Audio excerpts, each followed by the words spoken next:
artist. Buralar girmiş artist. 4 nefer var burada durursa. Siz Vüqar müəllim ayrıca da görüşeceksiniz. Bu respublika, bu devlet bu kadar içkili girifti. Bunun karşısında siz de insanları para yürüyorsunuz. Belli.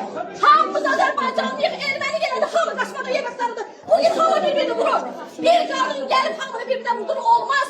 İnsan namusunu itirer ama vicdan itirmez. Ay hanım, sizden şey kimmiş, ne işin var? Kadınlar kişiler namusunu itirer, vicdan insan itirmez. Ne olub ki? Ne olub ki Məlak məndən çıxarsın? Ne olmalı? Çıxma, biz adam çıxardan ne olur? Aşağı hamı aşağı. Hər öz yerinə geçsin, hər öz yerinə. Ay ne yok bu? Hər öz yerinə geçsin. Otağınıza gedin də müəllimə. Elə. Nəyə görə gedin? Siz kimsiz müəllimə? Siz də burada işləyirsiniz, biz də burada işləyirik. Siz nəyə görə? Siz kimsiz ki?